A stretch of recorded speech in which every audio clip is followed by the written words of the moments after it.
We're losing! Teamwork, guys, more teamwork. They're burying us alive! Well, shit. Jeez, Louie. Honey, don't you want to beat those bastards?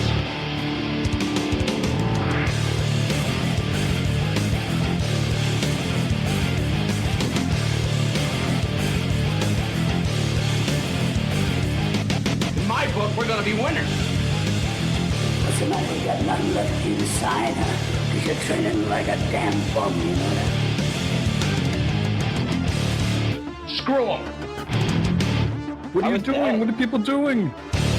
Is this early access to? Hey, let me tell you something, bro. Get out there now and do the best you can. It's too early in our infamousy to start with that shit. Well, welcome to episode 2 of the Bad Fodder Figures podcast. It's your host, Captain Mike M. We got the full crew tonight. And gentlemen, I'm happy to be here because I didn't think I was going to be here. Last Sunday, right after we finished the podcast, a 60 to 80 foot tree landed on my house. And all sorts of damage to the roof, damage to my son's bedroom, and water was pouring into his room. And the BFF headquarters is located right below his bedroom. And I was all concerned that the water was going to drip down from the walls into my office. It's very early in the morning. I pulled HQ apart, got everything away from the wall.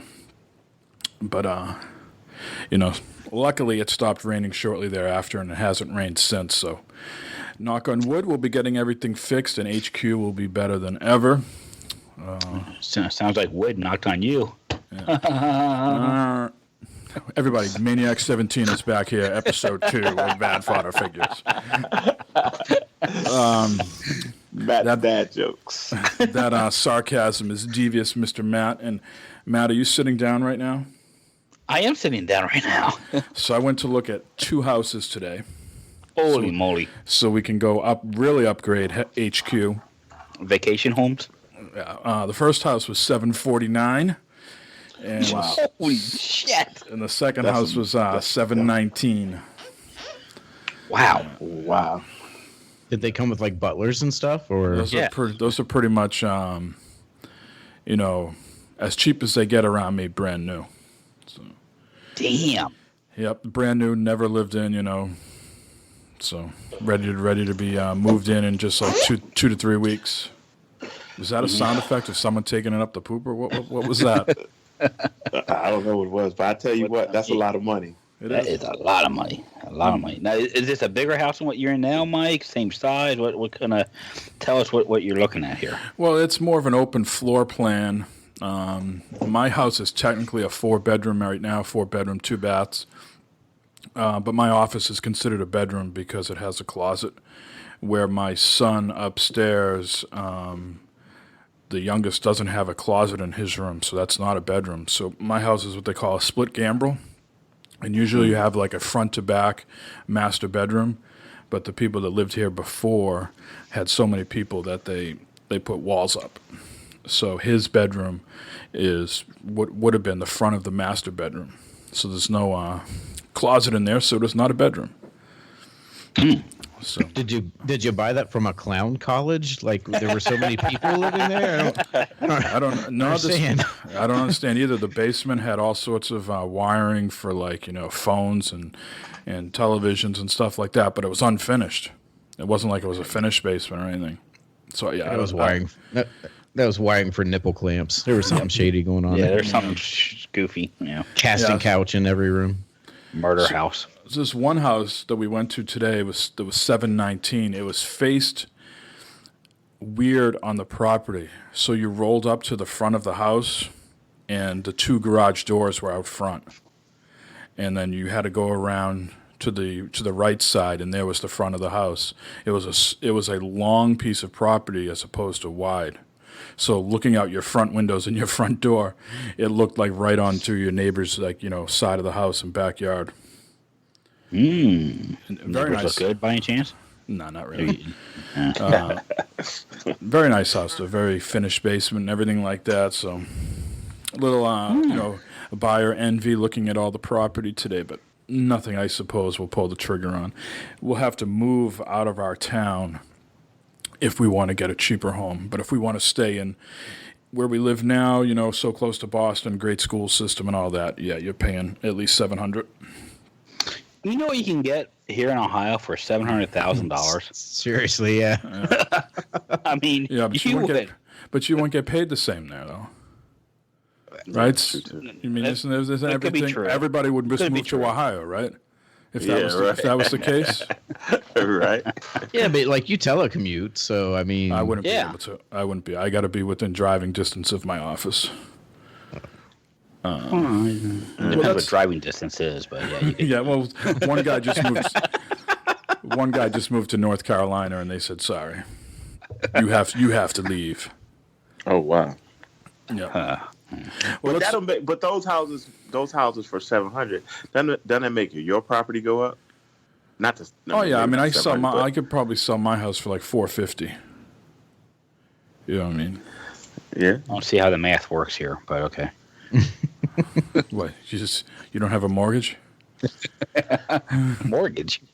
Matt just pays them. Yeah. Well, let's welcome everybody else in. Jeremy Rooney, back 2 weeks in a row. How you doing, Jeremy? Mm-hmm. What are you drinking? I'm here.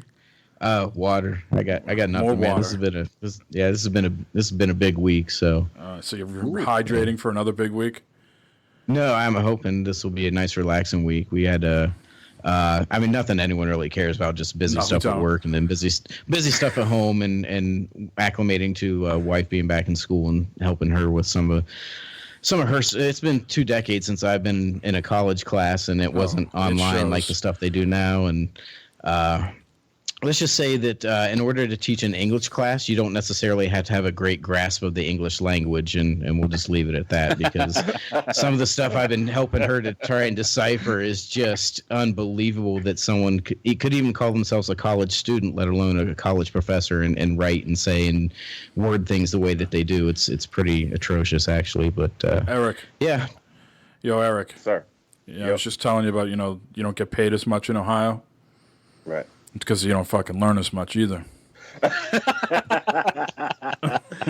No, man. All right. So like we're not like we're not professional podcasters, right? I mean, yeah, we try and do our best, but I mean, we don't get paid for this. We don't. Yeah, right. So this lady who's teaching these classes, she's recording on her laptop, but she's using like the microphone on her laptop. And then she's also using her touchpad on her laptop. So I don't expect her to get like, perfect studio quality type stuff. But like when she's sitting here typing and talking, like you're hearing like in every time she clicks the mouse, you're hearing pounding and the clicking and tapping and everything else. And it's like, come on, this is like higher education. Let's pretend a little bit. She must have had a Yeti, a snowball mic, pick up like a fucking mouse fart. No, I mean, you can tell it's her integrate, because you can hear the birds outside and there's planes going by overhead, and then every time she's swiping on her touchpad, it's like, it's again. I mean, I don't expect everyone to be top notch quality, but for the love of God, if you're going to be teaching 30, 40 people at once online, then you get your stuff together. So this is a full online course. Your wife's not going into a university or college or community college or anything. She's not going like on an campus, but of course, right, But online schools are, a lot of people do those now, and and that's the worst thing about this too, is that this is just a prereq class. Like this has nothing to do with her actual nursing degree, so it's just one of those deals where, well, we want to get more money out of you, so we're making you take. Like, and it's not even English like gerunds and dangling participles. It's like research papers and dissertations and all this, just really just ignorant stuff that she's not going to use, but you got to do it. So now she's already a nurse. Is that correct? Yeah. All right. So she's already practiced on you before. Yes. Yes, I've had my temperature taken many times. So, Jeremy, so you said she's not going on campus. That means that there's no, she's not going to be joining any sororities or initiations or anything like that then? We're still working on that. Yeah, I told her let's just get this first semester out of the way, and we'll start talking about class projects and bringing friends over to study group and all that. Pillow fights. She's got a got it all planned out. another young man, might catch her eye. You never know. Yeah. Jeez Louise. Eric, how the hell are you, buddy? I'm fantastic, bro. Now, where are you right now? You at Mario HQ or you at the Pentagon? No, I'm at Mario HQ. I'm in my office though right now. Nice. How's the building going? Man, I've been working all weekend on this thing, man. It's a pain in the butt, but I'm getting it done. At any point, did you say I should have hired a professional? No, because professionals cost too much money. Yeah, there you go. I'm just putting up a door. I can handle that. Since when does money bother Eric? Come on now. Well, really? I'm not paying for something I can do myself. I'm not going to do that. That's how you keep your money. This is a perfect segue, Eric. You know that? You're the perfect segue man. I want to discuss some YouTube TV and cable cutting because YouTube TV is coming to Apple TV, Roku, Xbox One, and Android TV. So I don't know much about this stuff. Jeremy, you've cut your cable, right? I have. All right. Tell me the thought process and what you currently have, because I am someone that pays out the you-know-what on a monthly basis with Verizon. Me too, sir. Me too. Yeah, so we had the whole cable package, not like top of the line HBO and all that stuff, but we had your ESPNs, your Cartoon Network, all that stuff, and we just you'd have it on just to have something on. It wasn't really there was a whole lot that you'd watch. We'd have a few shows like Walking Dead or whatever, but it wasn't like we really needed it. So after some convincing, I talked to my wife. We cut our cable bill down from $135 a month to $65 a month. And that's with like 500 down and 50 up speeds. So as far as TV, we have an Amazon Fire Stick for the most. Well, I mean, we have an antenna as well, so we still get all the local stuff. But for anything that's not on there, we have a Fire Stick. It may or may not have some software enabled on it. Well, Kodi is perfect. Yeah, Kodi's perfectly legal. It's just the stuff that you put onto Kodi that's not necessarily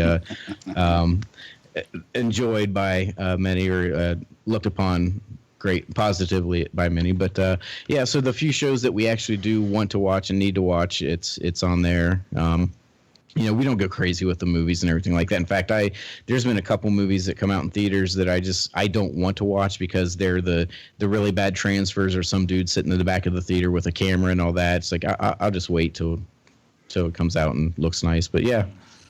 Mm-hmm. Yeah, let's go on. I want to hear some other examples, and then I'll get back to why we haven't cut. Matt, you have a combination, right? You have like a basic cable plan, and then you use something with the Roku. Yeah, we've got. I mean, our cable is no longer a basic plan anymore because it's just been bought out by Charter Spectrum. They don't really kind of offer some of what we had before, so I had to kind of move my plan up a little bit. But with them, there's the Time Warner cable, I still call it Time Warner cable, the Spectrum app that you can put on the Roku or your Xbox or your phone, tablet, whatever, and you can watch all the TV there, and plus all the on demand, all that stuff. Mm-hmm. So we have one cable box, and then the rest of the TVs in the house, we use either a Roku or the Xbox to stream, TV from Charter. Yeah, so you basically did like rather than renting another cable box monthly, you just took the hit up front and said, I'll get a Roku device or a 360 or something like that. Yep. So you're not really exactly. Yep. So you're not doing any cable cutting at all. It's just all you have Spectrum, and these other devices are just allow you to stream Spectrum. Yes, now, I still actually have cable TV. Okay, so let's go through the thought process because we have 3 people here with cable TV. And just, talking to you and podcasting with you through the years, I feel like you wear the pants in the relationship. The Quicken every morning, you got the grasp on that. So what is keeping you from paying Spectrum? Why do you pay Spectrum every month? What is the entertainment that you're getting that you're not willing to give up like Jeremy has so he can stream it at a later date or he has to wait a little bit. He's not getting the instant TV show. I guess I like the reliability of actually having that cable plugged in, to a box and that, as opposed to, if internet goes out or streaming issues or something like that there. So I like that reliability that comes with that. Mm-hmm. And plus the fact that eventually sometime data caps and so forth will be coming, I'm sure. And so, of course, with downloading games and streaming movies and all that stuff, obviously your data cap will be reached pretty darn quick. So in order to kind of beat that, I guess. Mm-hmm. But I mean, apparently there are a lot of things. Charter has not done this yet, but to where like if you're streaming like their content on their app, supposedly it wouldn't count against your cap, but like Netflix would, HBO Go would, stuff like that. But we don't have a cap yet, so I'm not really concerned about it, but eventually it's coming. But I just like the reliability of having that cable TV that you turn on, it's there, it works. I don't have the best Wi-Fi in my house as far as reaching all the bedrooms and stuff. So sometimes reliability becomes an issue as far as streaming goes. If everyone's streaming something, I get a little buffering sometimes in the bedroom. Yeah, I get a little buffering in the bedroom too, buddy. So just kind of stuff like that it helps to have the actual cord. Now, are there any shows? I'm sorry. Go ahead. Are there any shows that, like, if you were on the verge of it, you're saying you like the reliability, but that's like maybe like news, something's going on. You got to stay on top of it. You like that it's on. But are there certain shows that are also keeping you from cutting? Like, you say The Walking Dead, but you could watch that later. But that's still part of Spectrum, though, the whole DVR thing, and then you can watch it. Yeah. But are there other shows like, nope, I got to have my cable, I got to watch this. There's no way I'm waiting a day for this or anything like that. Yeah, the big reason why I still have the cable TV is for Reds baseball.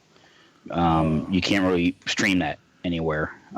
Especially with MLB, because MLB only lets you stream out of market teams. Yes, the blackout stuff and that. No, which they keep promising that they're going to fix that and change that, but they never do. Right. So, but Reds baseball is probably about the big thing. Besides that, as the kids are older, they could easily. I mean, they mostly watch YouTube all day. Right. All that goofy stuff on there. So that would be worthwhile for them to just watch YouTube. And like I said, we rent movies from Amazon, so that's where we get a lot of our movies from. We don't do the whole, Showtime and Stars and all that stuff. We rent movies from Amazon or watch them on Netflix or Hulu or something like that. Good. So now, Jeremy, you have this different internet now where you don't have to worry about data caps, right? Yeah, we've never had caps in this area. Right, but if they were coming, though, it wouldn't apply to you, though, because of what you have. No, it would. I mean, we have we have WoW or Wide Open West, so it's just another competitor that we changed to earlier this year. We had Time Warner up until then, but I hated them. I've hated them ever since we came here, and they were the only one in this neighborhood, and they price gouged like they were, and then finally WoW came, and a whole bunch of people left, including myself. All right, Eric, talk to me. I have a wife here who is addicted to her shows. She needs her shows, right. And also she is the, she's the moneymaker. So what am I supposed to do? Tell her to get rid of cable when she's the one paying for it? I think me and you are in the same boat because I would get rid of it, but like you said, I have a wife, and my wife doesn't understand.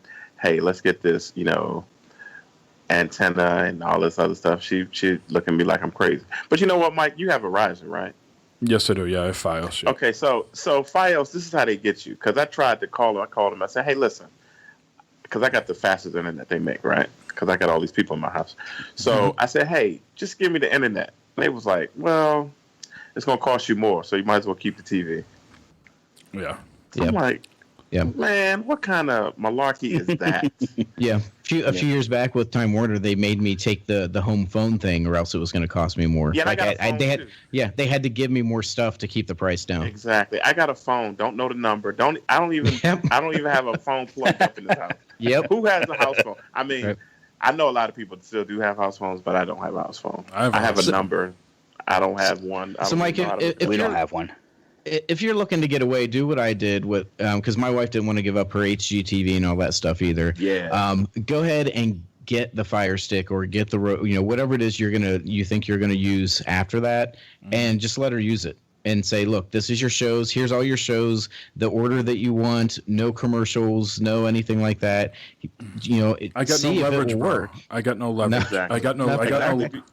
When your wife makes about eight times more than I do, you got no dog in the fight. You got no leverage. It's like pissing upstream, farting in the wind. Right. It's and useless. look, my wife is the type.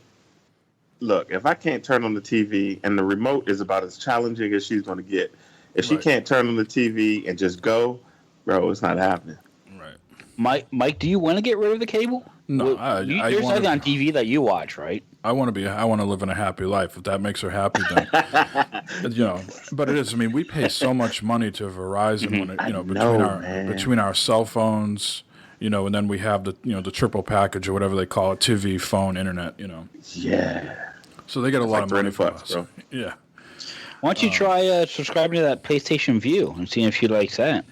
But you start subscribing to that, and it gets you almost back up to where your cable bill was. And she likes to flip the channels, I mean, she works a lot of hours. Like I said, she works, an 8 or 9 hour day at the office, and then she works another 6 hours at home, 7 hours. She just wants to flip her channel and not worry about it. Right. Like you said, she likes the reliability of it being right there. So, I got you. Interesting though, YouTube TV. I don't know too much about it. From what I read, it's like $35 a month. They're going to give you 40 channels. I guess it's been out already for about 6 months. And then, you can add other stations on, like a la carte for like $10-15 a pop. But, they're going to have their own original content too, like Netflix and stuff. Yeah. Anybody? Yeah, it looks pretty good. It looks almost like a PlayStation View type of service, Sling TV type of service, where they're going to package some stuff together for you. Yeah, you get 6 accounts per household. Everybody's got their own, username and password. Everybody has their own cloud, so it's not like you're sharing a cloud. And like I said, it's unlimited as it is. So $35 for 6 people, 6 accounts. It ain't bad. Yeah. I think eventually, cable TV will go away, and it'll be all internet-based, IP-based TV that we'll be watching in the future sometime. Yeah. Any further thoughts, Eric? Have you been poking around, looking at anything?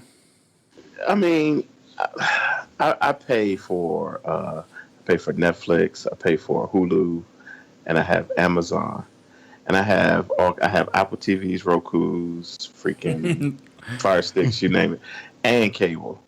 Yeah. So I don't know what's going. If we can just get TV a la carte all the way around, like I can pick what I want, then I would do it. But man, this TV thing is getting out of control right now. And I don't watch all the friggin' games and systems I have. I don't watch TV unless it's sports. Like I watched a little football today. I watched the Celtics game.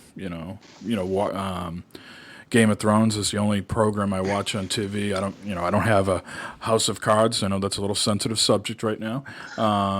Stranger Things. I don't have any of those shows that I'm watching. So.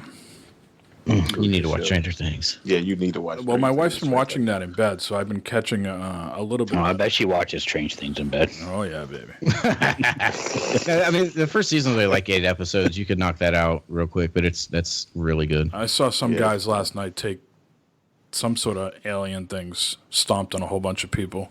I'm not sure what episode that is of this season, but that's what I saw last night. Lovely. Yeah, it's pretty good. Eric, what is the status of your Xbox One X? Is it en route? Is it not en route? Where's your excitement level at? My excitement level was very high until Amazon told me I wasn't going to get it till the 9th. Oh, my God. Amazon has really been dropping the ball lately. When I got my Switch, they pulled the same thing with me. And believe me, with everything that happened today and everything else that's going on in the world, these are first world problems, right? Right. But when I got the Switch, same thing. I had to wait an extra day or two. And I was supposed to get Call of Duty World War II through Amazon. And I looked at my thing around 6 o'clock at night. I'm like, where the hell's my game? and it said it was delivered in my front doorstep, and it wasn't there. I called Amazon. I said, just, I'm tired of talking to you people. Just cancel the fucking game. Give me my money back right now, and I'll go somewhere else. And to her credit, boom. She's like, no problem. Canceled it. Gave me my money back, and I was on my way. And then you'll get 4 of them in the mail, like you get TV. I've been looking. I was like, what is the chances Amazon can get in touch with the Postal Service and get this thing sent back? But they must have. There must be some computer system. Do you think Amazon, because they're so big now that they're dropping the ball? I don't know what it is. It feels like it's something with the distributor. It feels like a distribution problem. Now, I don't know if obviously this stuff's not being made at Amazon. They have to get it from somewhere else. Right. So when it comes off the boat, I don't think it gets shipped right to Amazon. It must go somewhere else and then get sorted to Amazon. It feels like something's being held back a little. I mean, how do you guys get your Amazon packages? Through the mail? It depends on what it what I order. is. Sometimes it's the UPS. If it's smaller stuff, it's usually the Postal Service, USPS. And those guys deliver on Sunday now. Yep. Y'all don't have little Amazon trucks? We have those as well, but I've seen those around. Sometimes that I get so much crap that it's a mishmash of stuff. Yeah. But the Xbox One X is out this Tuesday, and hopefully you'll get it midweek. I'm still waiting for Best Buy to notify me when mine will be arriving. For some reason, I opted to get it delivered rather than picking it up. So that seems like a snafu on my end, but oh well.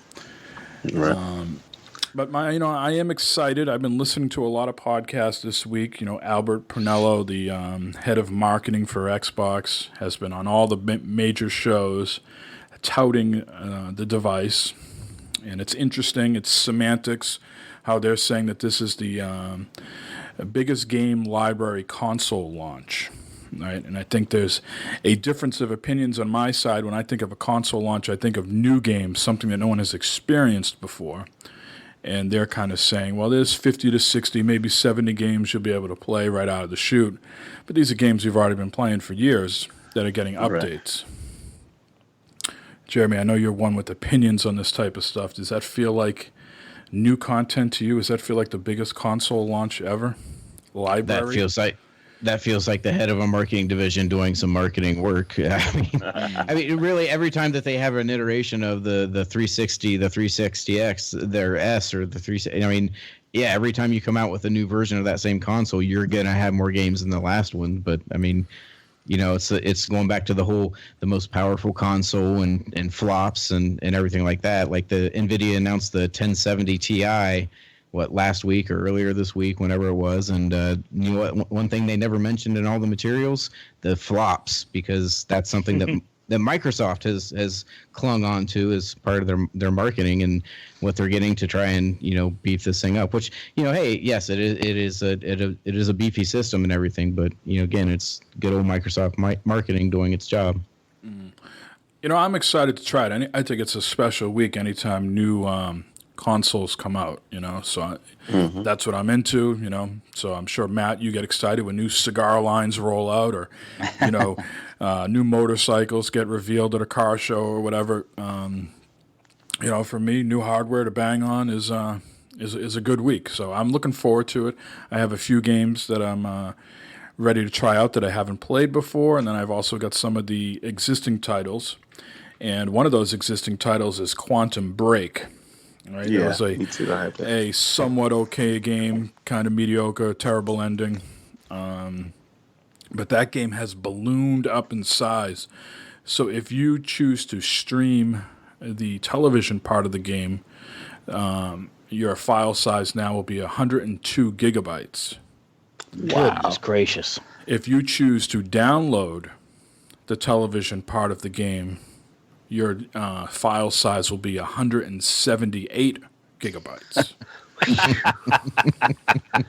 Wow. Well, but these have 1 terabyte drives in them, right? Yes, that's right. And I think they give you, 780 gigabytes are available to you. Yeah, I mean, so that's not too far off when the original ones launched, the day ones, and it had Master Chief. That was at like 80 something, wasn't it? And that was only on a 500. Right. Yeah. So that's about the same. Hey, Mike, let me ask you something. Can you preload this stuff? So what you do, for me, I already have a external hooked up to my S. And you go into your games library, and they have a filter now that you filter on, your hard drives so you can see. But then there's also a filter that says, show me all my games in the library that are Xbox One enhanced. Right, so right away you'll know how many titles you're going to be able to play when you get your X. So I have 6 so far. There's Tomb Raider, Halo, Gears, Quantum Break, and a couple others. But you can, you basically what you want to do is you want to transfer them over to your external, and it's just plug and play. Pull it out of the S, put it into the X. Now, if you don't want to do that, if you don't have an external, they're allowing you to transfer via your network. Right, so as long as both machines are hooked up to your Wi-Fi or hardwired into your router or whatever, they'll be able to transfer them through your home network. Okay, cool. I'm going to try that right after we get off of here. There's also another thing that's not checked by default. If you go into, I forget where I found this today, but it's under one of your settings. And there's a checkbox that needs to be checked that says, yes, make sure you give me my 4K content. So they, to their credit, because Matt's been, talking about data caps and things like that, they have left this box unchecked so people don't get dinged with all this 4K content coming over, right? So you have to go in and sort of opt into it saying, yes, I want to get this stuff. And then all your games should, if there's an update available, should get updated shortly thereafter. Cool. So, I'm excited. I'd be more excited if the, like I said, the system had something new to play, whether it's version of Zelda, so that we're talking like a Gears or a Halo or a new franchise, then I would really be excited. But, I'm still pretty excited. We'll see what happens. You would think they would have some killer title coming out. Well, they already shot their load already this month. Last month they had Cuphead and Forza 7. And I think those are very niche games, right? There's people that are into Forza who are, the car people, and this is not Horizon. This is the more sim version of Forza, so that does nothing for me. Cuphead looks beautiful. I might, bite on that at some point. They got Super Lucky's Tale that's coming out this week. It got bad reviews. Too. IGN ripped it apart, a 5 out of 10. Ouch. Yeah, saying sluggish, terrible camera. A cheap Mario imitation. Yeah, so they went for the jugular on that. So it would be nice. Crackdown was supposed to be here, right? That was what they were planning, and it's just not ready. I was hoping for Scalebound too. I was looking forward to that, and then something, right? Give us something, Right. Jeremy, I know you and Matt are not buying into this, but as an Xbox One owner yourself, you only have the original, right? You didn't upgrade to the S, right? Right. Yeah. Do you want to continue talking about this a little bit more, like you were conversations you were having with Aaron, or any thoughts about the X, or? I mean, it's not for me, right? And Phil Spencer has come out and said, good on him for a change, come out and said, this is not for everyone. If you like PC games and you're a PC gamer, then, we'll do our best to get our stuff on PC for you. And, Eric, have you, speaking of Cuphead, did you get that by any chance, or? Yes, I have it, and it beats my butt every day I play it. Do you have any issues with the performance on that? Oh, yeah. No. Yeah, because I watched a lot of Twitch this weekend because it was the official Extra Life weekend, and I was I think Matt was there too watching Blue Man Rule play today, and he kept having issues with lag. Like at first, I thought it was just lag on the stream, but he was complaining about the lag. He was saying it was lag, and it was literally killing him because that's a very precise game. And I asked him a couple times, I don't know if he wasn't watching the chat or whatever. I'm like, well, are you playing this on an Xbox? Because if that, is like Mike said, that's one of their big titles for this year, but then their system has trouble playing it. Like I don't know. I don't know what the deal is with that. But. No, it usually runs real good for me. Even when there's a lot of stuff on screen, it goes pretty good. Now, Eric, you have the S or the OG? The OG.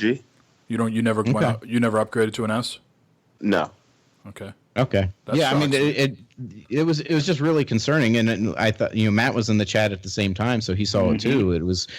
I just thought that was. I mean, because that's like only a download-only game based on century-old graphic or animation. I wouldn't think that would bog it down, but it was definitely causing him problems. So he's a PC guy.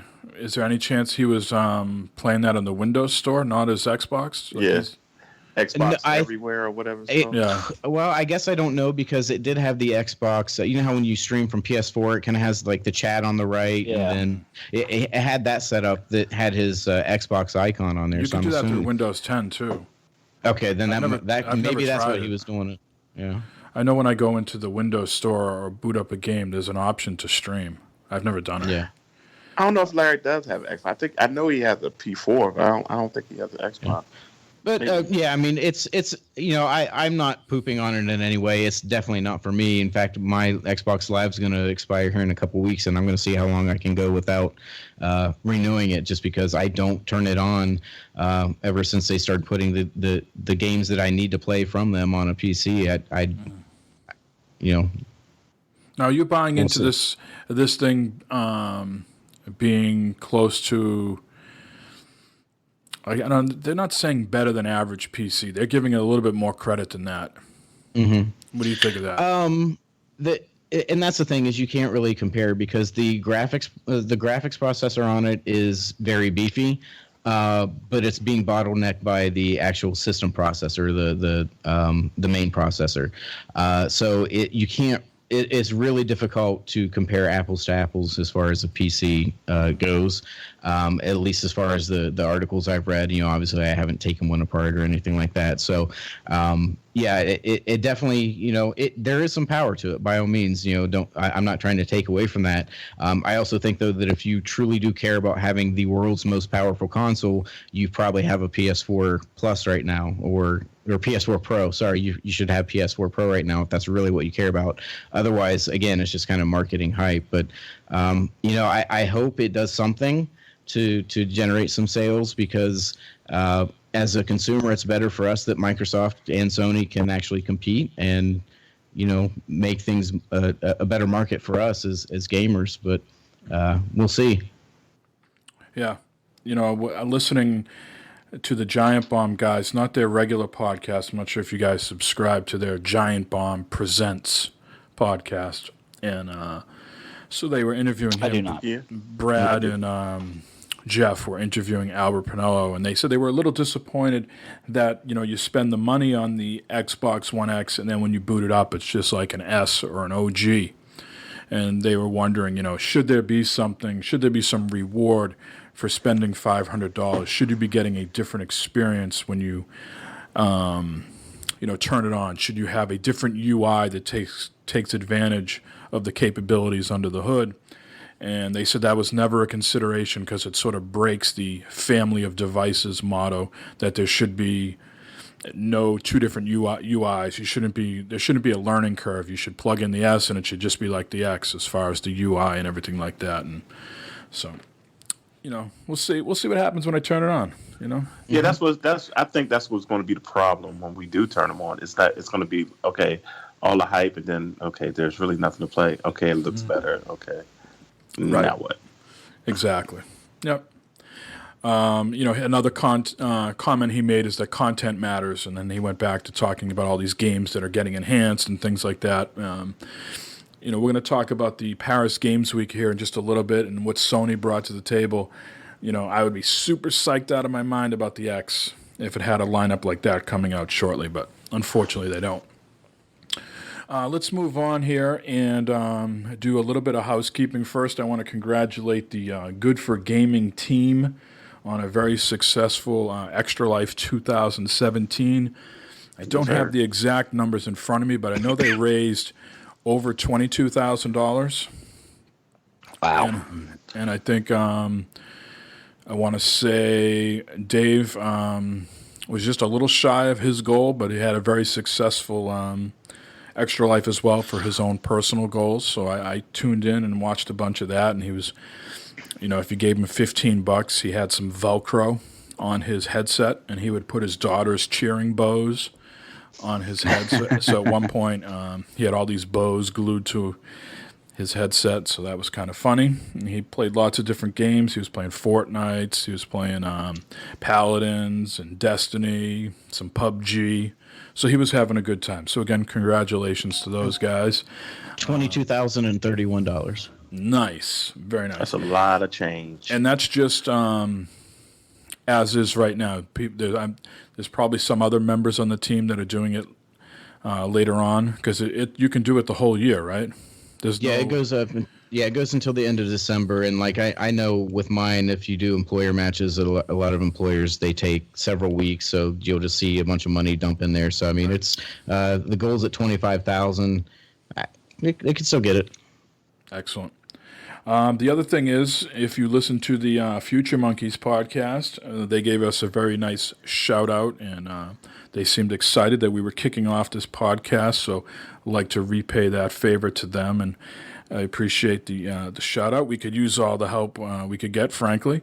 So, shout out to Los and Beardy for support and things like that. Go listen to the Future Monkeys, a very good podcast in their own right. Having said that, gentlemen, you want to listen to some voicemails? Shall we fire that up? Yes, sir. All right. Speaking of Los. What is up, guys? It's Los checking in. I am not in the Magic Kingdom today. I'm in Epcot. I've been waiting. I've been waiting to come to Disney, so I could leave you a voicemail from here. And because you guys are always giving me shit, so I figured why not feed into it. But I just wanted to say congratulations on the show. This is episode 2. Should be episode 2. So should have fun, enjoy it. You guys are going to do awesome, and love the chemistry, like I mentioned before. And just have a good show. I'm happy to be a part of your circle over here of fans, adoring fans. So by the way, Universal, we're not doing Universal anymore.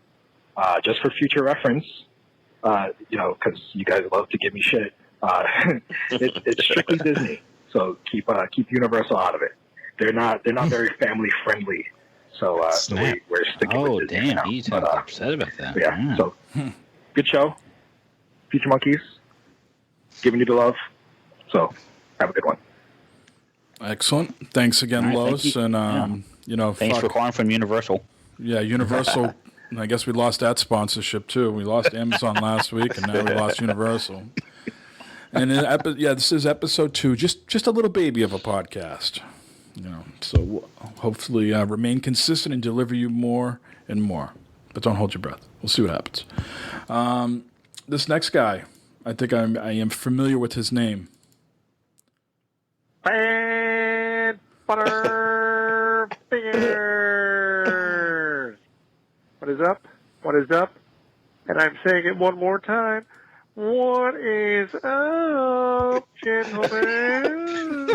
Episode 2. Fresh and still new. You guys nailed episode 1. Like I said on the Twitters, I think you found your little spot there. I think you guys did great in episode 1. Definitely a must-listen to podcast. Yes, indeed. It is the one, the only, Red French. Oh, you don't say. So, guys, I call in this week with a question about renting games.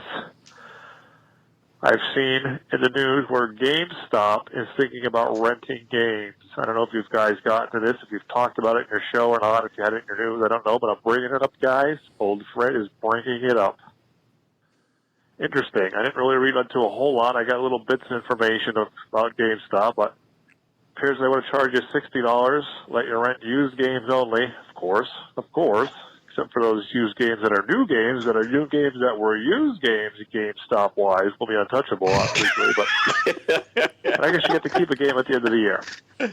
I don't know. Overall, I'm thinking not too bad. I don't know. I really don't rent games that much, though. I used to be a GameFly person.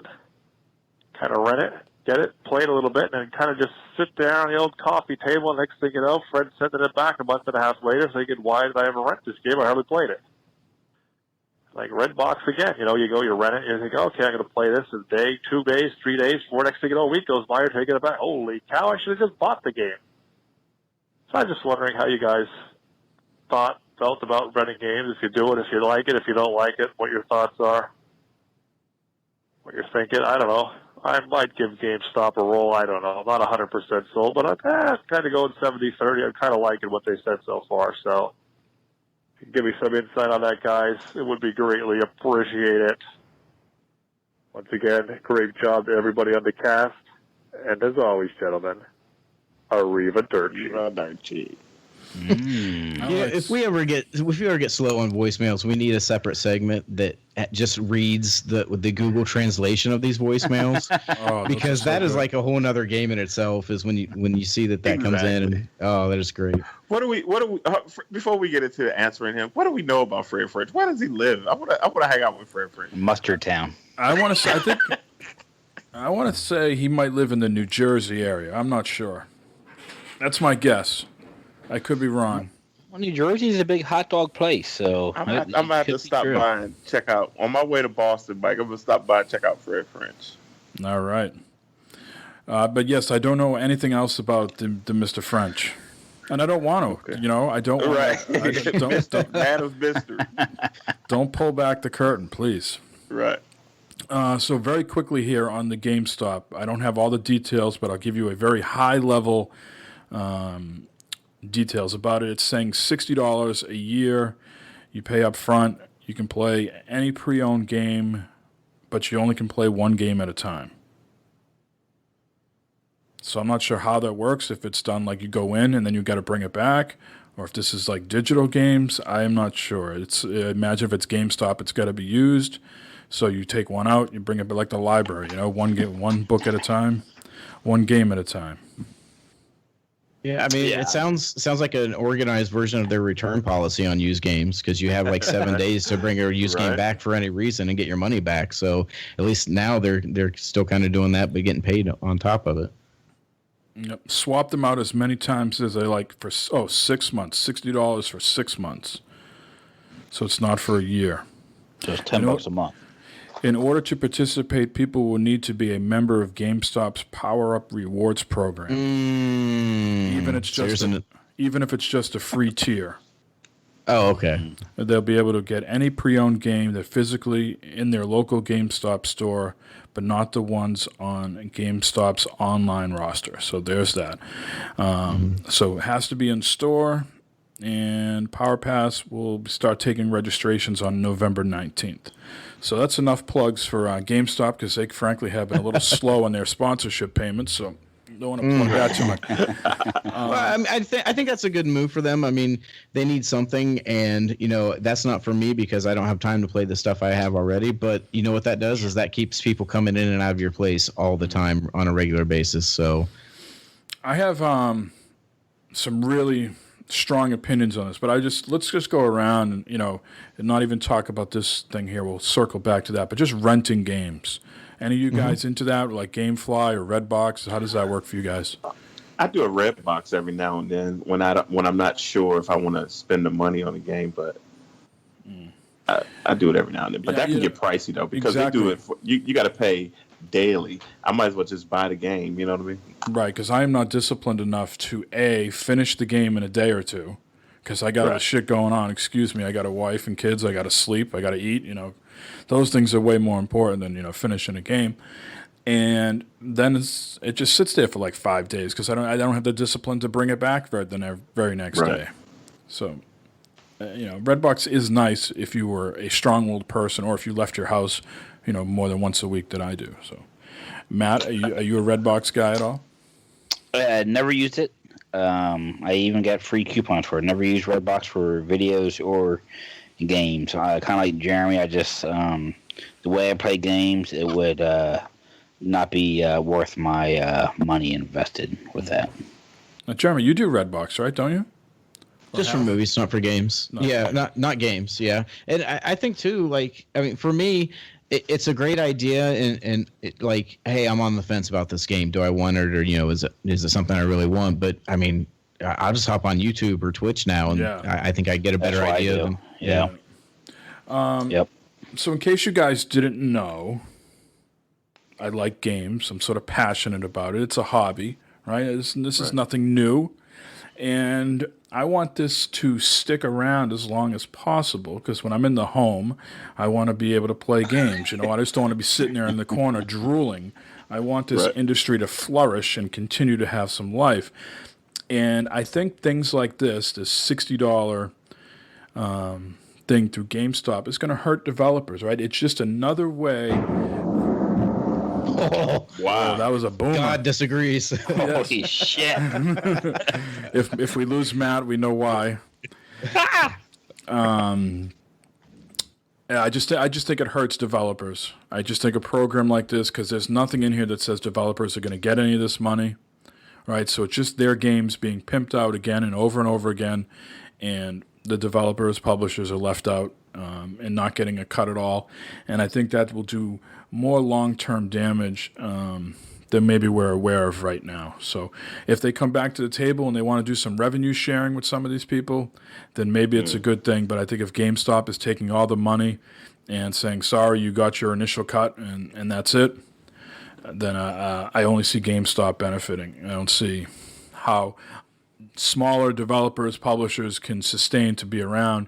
Then you're only going to have the giants like Activision and EA and stuff like that, Rockstar, 2K. That's my take on it. I don't know if you guys care about any of that stuff. As someone, like I said, who's considers myself an enthusiast, I like to play games. I like to try new stuff out. I think programs like this can do more harm to the industry than good. Yeah. I used to be with GameFly. And I kind of like GameFly because you could rent a game and then you can keep it. You can go ahead and purchase it for a reduced price. So once I've rented it, and then once you purchase it, they send you the cover case and the instruction booklet or whatever it comes with. Right. After the fact. Yeah. I kind of like that. That was awesome. I think we were probably all into GameFly at one time or another, right? And you did that, Jeremy? I did the Blockbuster version of it. Yeah. They had but you still had to go into the store to get it and stuff. But and I see your point with that. But I think the key to that is them only doing it on used games, right? So for them to get a used game on the shelf, it had to be new at one point. And also just like GameFly, in theory, like, hey, it'd be great for me to go get Call of Duty to play on a game night just to have it for a few days or whatever. But as well as I do, you could put the newest game on your GameFly list and it would be a good couple months before it would actually get to you. Yeah, you only got to put one. You got to have your list with that one game. Right, but I'm just saying, as far as the GameStop side, you're not going to walk in. Call of Duty comes out on Tuesday. You're not going to walk in on Wednesday and have a shelf full of used ones sitting there to just use with that program. Yeah, right. It's an interesting debate. It's just how I sort of see things, which is always not how everybody else sees things. We have a question here from our buddy Mark, Team Chaos Theory. He says, when do you think PlayStation will start releasing info about its next-gen system? Do you think Microsoft might have jumped the gun with the Xbox One X? Are the hardware improvements really that vast? Let's start with the first thing. Does anybody think PlayStation will be announcing a new system at any point in, I'd say, between now and E3? Yep, December PlayStation Experience.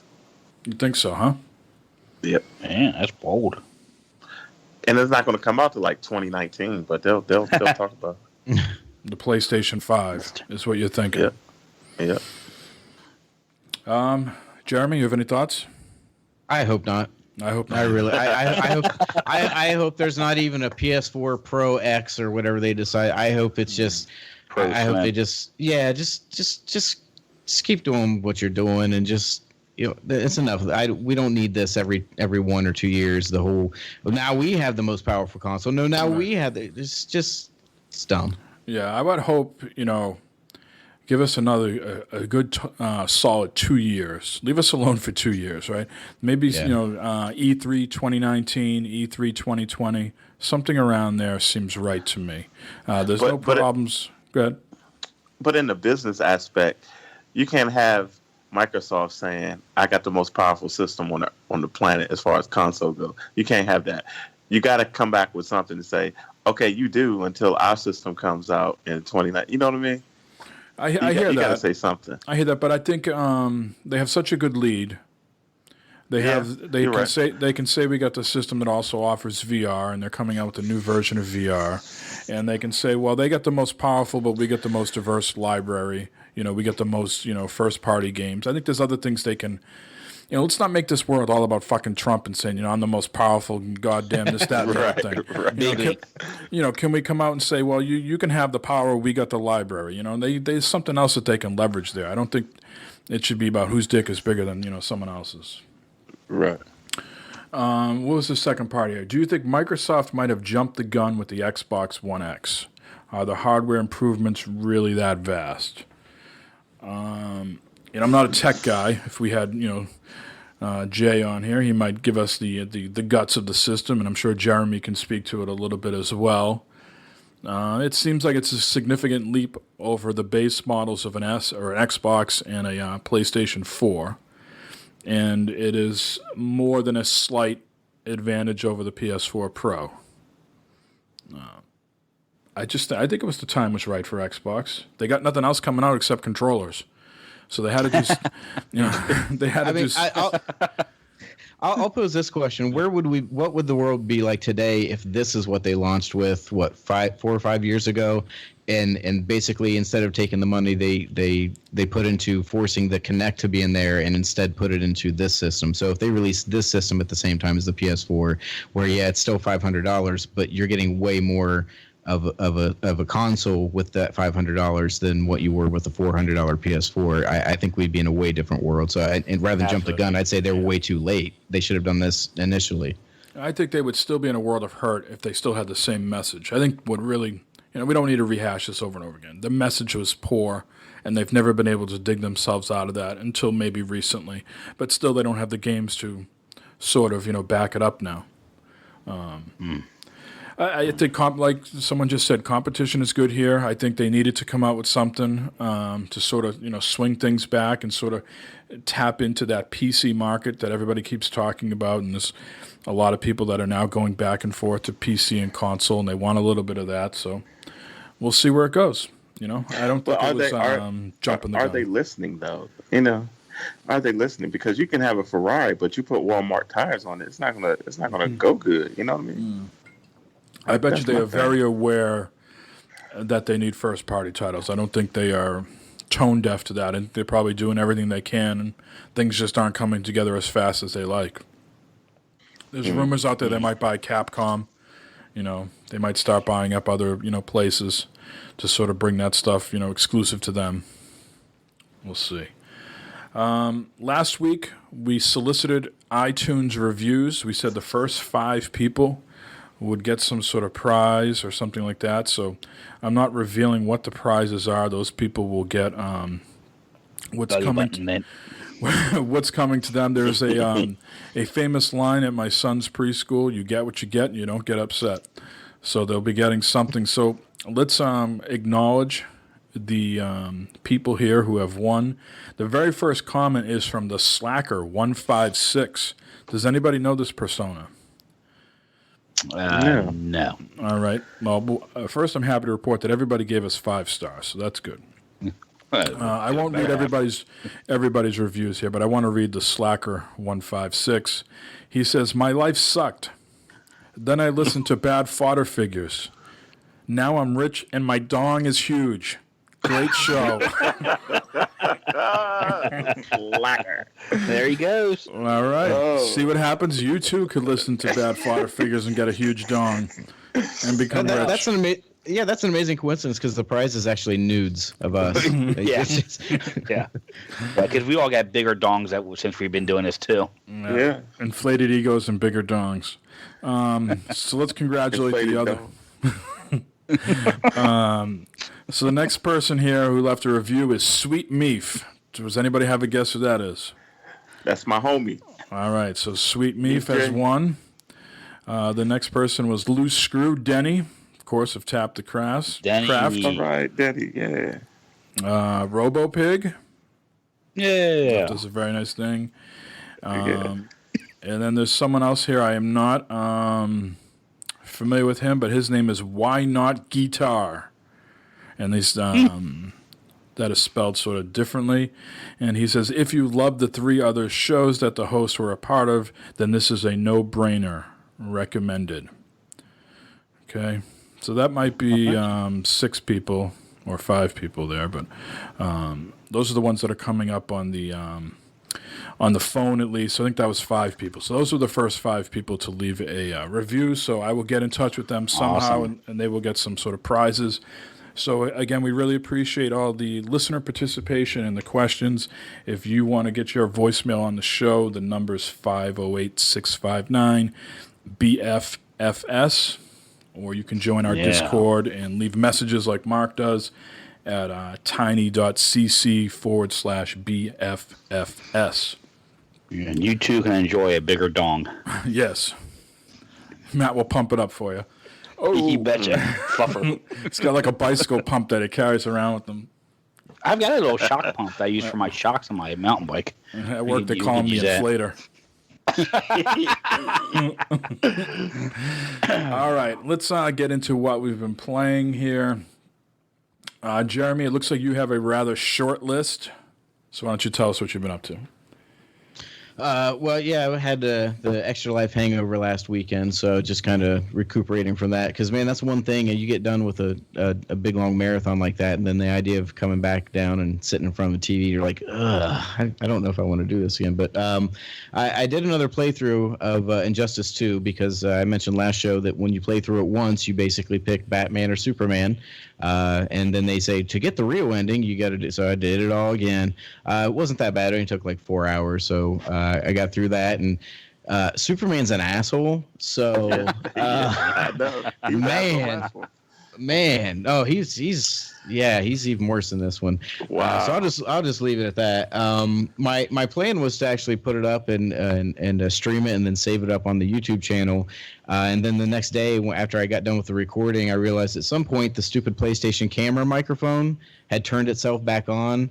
So instead of game noise, it was like ambient noises, me scratching my nuts. I think I got up one point, you could hear the toilet flush. I'm like, well, that's trash. I'm going to go ahead and delete that, and then maybe I'll try it again some other day or something like that. But, I thought it'd be nice for someone who wants to check out that story, because it is a really good story, but not have to either buy the game or sit through all the fights and all that. Not that there's not already out there, but, hey, we got to have something up on our channel, right? Another thing is Doom. I've had that for a long time and just never started it. So I'm getting into that. I'm not too far into it, and I put it on easy just because I want to get through it, right? I'm not all about, I need to be challenged. I just want to see what Doom is all about now. And very pretty, very fun. The only thing I can't do apparently is it doesn't like OBS for some reason, so I can't stream any of that. But oh well, it'll be my little experience, I guess. But yeah, that's a really pretty game, and I really like the system. I think I'm still kind of getting used to it as far as there's no reload, and they want you to switch weapons a lot rather than just keep using the same one over and over. So yeah, and then how you regenerate life by doing that little I think glory kill. Is that what? Yeah, something like that. Yeah. Right. Yeah. So yeah, it's a neat little thing. So definitely check it out if you get a chance. I think when I picked it up, it was $10 maybe. So I'm sure with holidays coming around, if you get an opportunity to get it. I was watching Robo play the Bethesda pinball tables. There was a Doom table, Fallout, and Skyrim. Those are the Doom table is probably the best one. It would have to be, right? Right. Yeah. Okay. Matt, your list seems to be even smaller. Yeah. The one thing that I played this week came out Friday, Call of Duty, of course. That's pretty much the majority of my gameplay this past weekend, and I am enjoying it. I have not played the campaign yet, just the multiplayer, and it's good. I, of course, suck at it, very much so. So if you want to learn how not to play, make sure you watch my streams. But it's Call of Duty multiplayer. You run around, you shoot others, they shoot you. I think it looks pretty good. It's not bad at all looking. I like the fact that it is back to basics as far as there's no crazy wall jumping, there's no exoskeleton suits and super strength people and stuff, and no stupid things like that. It is people and guns and stuff like that. So it is very much enjoyable. It's refreshing to see that. Just like last year, Battlefield 1 was very refreshing to see with the World War I stuff and all that. Yeah, I would agree. So I'm enjoying it. I'm enjoying it. I think it's great. If you know, I for $60 just to play multiplayer, it seems like a lot to a lot of people, but I'm enjoying it. Like I said, I have not played the campaign. My son has, and he's enjoying the campaign for it. I will probably get into the campaign at some point in time, but right now I'm just focusing on playing multiplayer and trying to just have fun with that.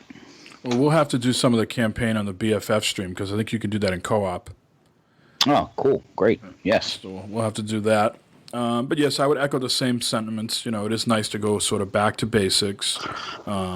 Still, there's people out there that, you know, can perfect the standing, prone jump thing all in like one button press, and, you know, they're way better than you, damn 14-year-old kids. Yeah. So there's those people out there. But the very first game I played on the London Wharf map, I went 16-10 and got the bronze star. And I said, from here on out, it's downhill.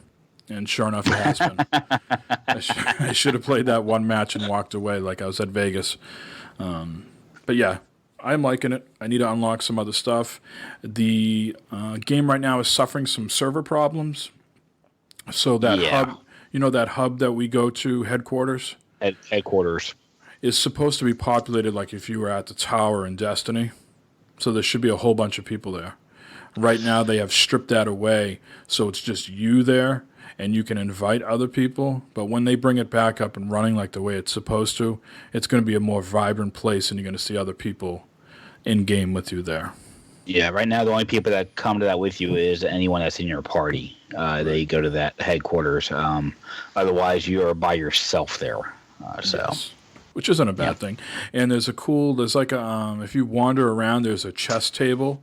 And you can play like all the old Activision games, like skiing and hockey and all that stuff. Pitfall, all that stuff. Yeah. Yeah, I haven't tried it yet, but there look to be close to 20 games that you could play there. Oh, nice. Yeah. So we'll play more of that. We'll report back in the coming weeks on zombies, campaign, and stuff. But for right now, for me, it's probably the best Call of Duty I've played since Black Ops 2. Would that be fair? Yeah, I think that's a fair statement.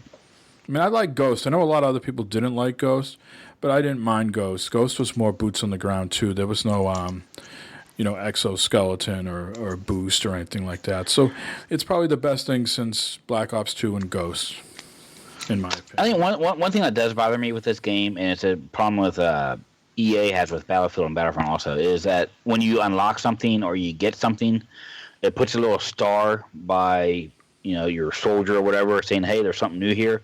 And I cannot for the life of me, there's 2 green stars on the menu that I cannot get rid of because I have no idea where the hell these things are to unlock that I did or whatever to get rid of these damn stars, and that bugs me. I'm anal about that type of shit. My ADHD kicks in. It's like, I need to get rid of these goddamn green stars here. It pisses me off. I wish there was just like a button where you could just clear all that, like notifications or whatever. Oh, I hate it. Absolutely hate it. I'll have to look for that later. Anything else, Matt? Nah, that's it. I mean, we played some Fortnite last night, of course, on our Bad Fodder Figure stream. Missed Jeremy for some reason. I don't know what his problem was. He didn't come on last night for some silly reason. What the hell's going on there? He's he's here. Yeah. But we played some Fortnite last night, and that was fun with Mark. And Bibbers didn't play last night, did he? No, he played during the week, him and Maverick. Yeah, so that's always a fun game, playing with them. Yeah. All right, very good. That's it. Yes. Eric, Lay it on me, brother. Yes, sir. Well, most of these games I did a whole red box thing. All right. Because I didn't know what to get, so I had to try them out first. First thing I played was Middle Earth: Shadow of War. All right. And that's going to be a pickup, man. Oh. I was a little bit on the fence with it at first, but this one is really turned out to be really solid, and the story is good so far. Also, Nice. So I'm digging this one. How far did you get in the? Did you finish Mordor? No, that's why I was kind of iffy about this one, because I was like, but it seems to be a little bit different. I mean, you still have the system where the orcs, you got to kill the one that kills you and all that good stuff, but it seems the graphics are top notch, man, too. Let's talk about Mordor real quick. So, that's the next game, like older game that I'm firing up and I want to finish, and I'm sort of caught on what to do. So I had 2 game saves that are in the cloud. One only had 38 minutes of progress, and the other had over 8 hours worth of progress. And it's been a good 2+ years since I've touched either save. So I'm like, do I really want to go back and play? Do I want to start over? Because I put in the 8-hour save, and I have no fucking clue what's going on. I don't remember any of these moves. I don't remember any of these runes or whatever, or who I'm going after and where I left off. But I don't want to lose the 8 or 9 hours either, because, those are tough to make up. So I'm trying to figure out what to do. Jeremy, you've been in this spot before too, right? Where you've restarted this game a couple times.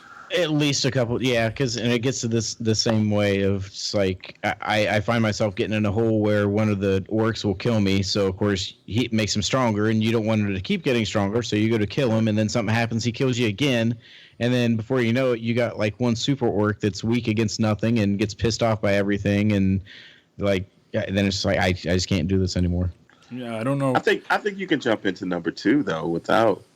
Yeah, I want to finish the first one though. I mean, I already have number 2. Same. Yeah. My son is playing number 2. I can play that whenever, but I do want to finish the first one. And by all accounts, it's a great game. I really enjoyed what I played back, before, which I think the main campaign is somewhere around 15 and a half hours, 16 hours. So I've already done half the game, but it's been a couple of years, and I don't really know where I am, so I'm wondering if I should just start over, even though I know that beginning intro like the back of my hand where the wife gets killed and all that crap. And I don't know if I want to see all that stuff again. So I'm sort of caught in a pickle of what I want to do, but we'll see what happens. But go on, Eric. What else you been playing? Oh, it's a little Call of Duty because I wanted to check it out. To me, it's Call of Duty. You know what I mean? So I don't really like the online part of it because all I do is spawn and die. But I want to try to get into the story. I haven't played that as much though, but I'm going to get into that because I have it. Wolfenstein Colossus, I think it is. Yeah, the new one. Yeah, I played that. It's Wolfenstein. I heard the first 10 minutes are brutal. Yeah, they're gory as hell, and it reminds me of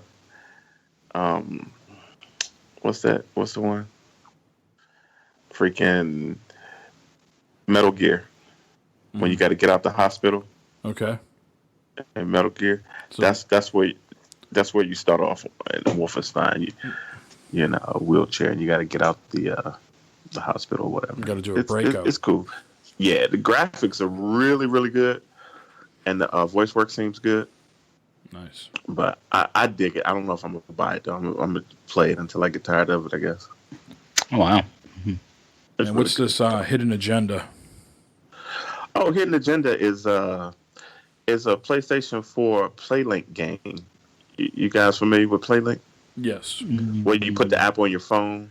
Right, yep. And okay, so me and my wife are playing this. So what you do is you put the app on your phone. She puts it on her phone. I put it on my phone. And it's basically you watch it like a movie, and you got to make choices. Like, the choice. I don't know if you played Until Dawn. This is the same people, right? Yes. Right.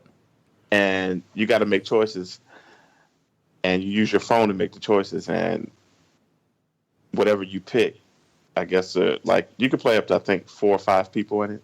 Mm-hmm. Now, this free, or did you have to pay for this? Oh, no, I had to pay for it. It's like maybe $20, $19. Yeah. And it's like a video. It's like you're watching a movie, but you're deciding the route the movie goes. Right. Yeah. I hear a good thing. You know, of course, everybody loved Until Dawn, and these are the same people. I mean, I am hearing good things about it. Well, it's just like Until Dawn without the actual using the controller. Yeah. Right. And this is a cop story, and it's so far so good. We haven't finished it yet. We're in about Act 3, and it tells you, okay, starting Act 3, deciding what choices you're going to make. It's decent. I like it. So you say you two played house. You say you two play together. So is it you have to agree, or what happens if you disagree, or how does that work? Well, you can disagree, but it depends on who answered it first. Okay.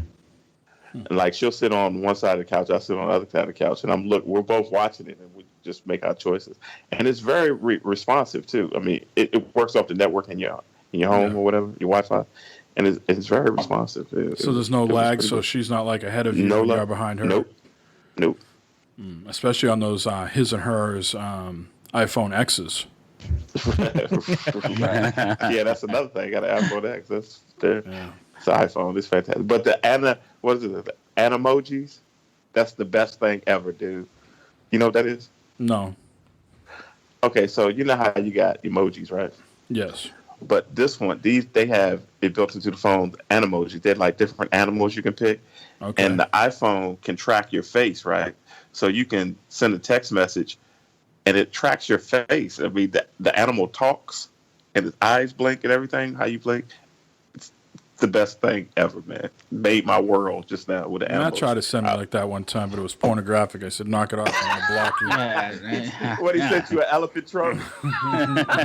Yeah, I did. It was an angry inch.